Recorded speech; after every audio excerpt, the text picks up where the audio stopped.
Did this film foresee the Epstein case, or did it expose a recurring pattern in elite behavior? In 1999, a few days before his death, renowned director Stanley Kubrick presented the final cut of his latest film. Eyes Wide Shut hit theaters as a psychological drama about secrecy and marriage, but it was perceived as a flop by critics and a confusing film among the audience, eventually considered as a minor work in the director's filmography. 2 decades later, the film returned to the center of public debate, largely due to a name now widely associated with one of the most significant abuse scandals involving powerful people and institutions in modern history, Jeffrey Epstein.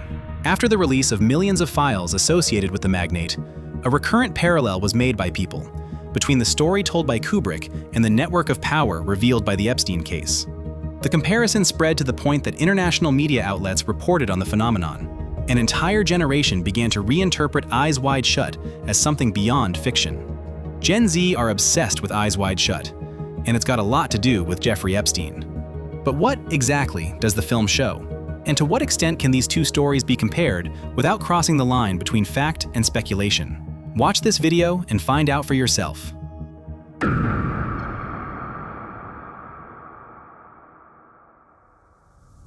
Eyes Wide Shut follows Bill Harford, an upper-class New York doctor, married, with easy access to the city's most privileged circles.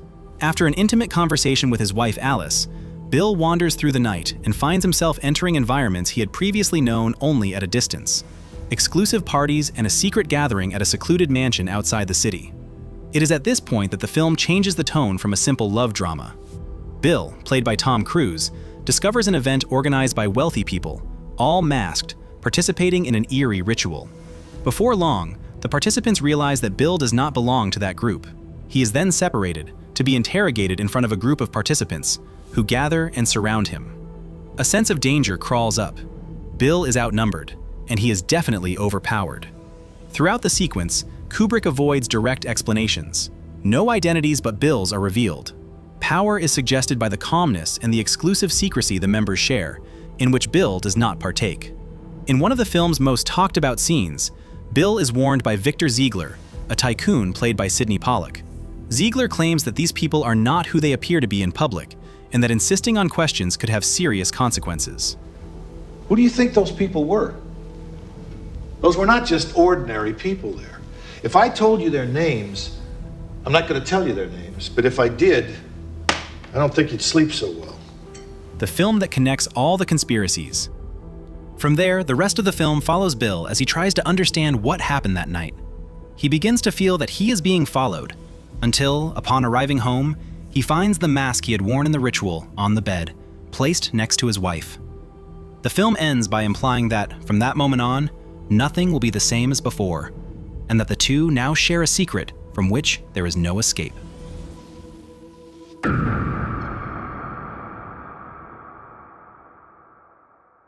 Stanley Kubrick directed some of the most influential films in cinema history, such as Dr. Strangelove, A Clockwork Orange, The Shining, and 2001: A Space Odyssey. His obsession with symbolism meant that his works were constantly surrounded by messages found in the darker layers of the main story.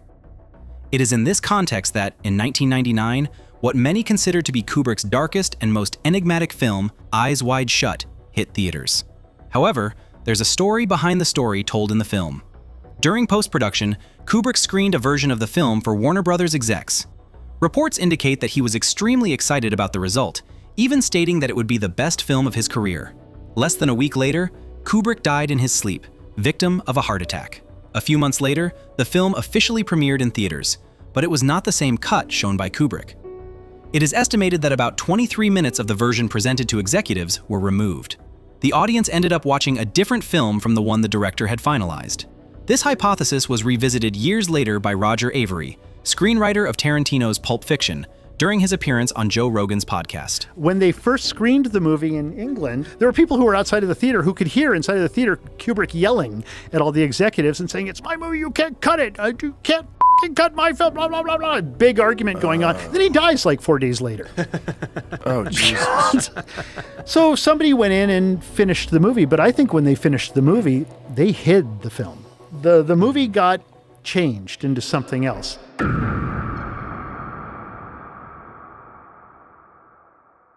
There are many similarities between the film and the Epstein case. One point that caught the attention involves images released from inside Little St. James, the island associated with the billionaire. Among the released records is a room full of masks. This detail gained attention because it is now known that an exploitation scheme involving minors operated there.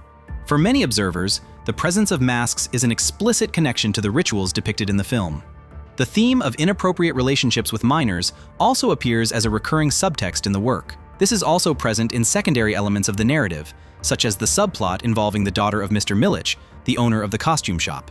But Kubrick's tale also resembles other cases in the world of the powerful and famous. For instance, Epstein was accused of exploiting minors and blackmailing influential figures, while Sean "Diddy" Combs has been accused of organizing drug-fueled events involving celebrities from music and sports. Another example is former producer Harvey Weinstein. For decades, Weinstein, like figures such as Diddy and Epstein, was accused by numerous women of abusing his position of influence to engage in sexual misconduct, with allegations involving roughly 80 women. According to multiple allegations, Weinstein used his position by coercing or soliciting intimate favors in return for career advancement. Across all three cases, a recurring pattern appears to emerge in which influence and money were allegedly leveraged to obtain personal gratification from victims. In Epstein's case in particular, communications suggest a transactional dynamic in which access to victims may have been framed as a way to provide favors to friends and associates. These exchanges have fueled speculation that such favors were expected to be repaid in kind, reinforcing the perception of a network built on influence, obligation, and silence. In this sense, Eyes Wide Shut becomes a sort of parallel that speaks of these patterns of behavior within the elites. What is also known from documented sources is that Kubrick was an extreme perfectionist and exercised strict control over every detail of his films. Everything had a purpose. It is also a fact that he spent years studying secret societies and rituals, references that appear throughout the entire work. Did you already know this story? What do you think of this comparison? Does it make sense, or are these just theories? Leave your comments below. If this investigation raised questions that deserve deeper answers, you'll find much more work like this on Big Picture Originals. Become a member and get full access to all our investigations, films, series, and documentaries for $9.99 a month on the annual plan. Scan the QR code or click the link in the description and unlock your access. Big stories, small price.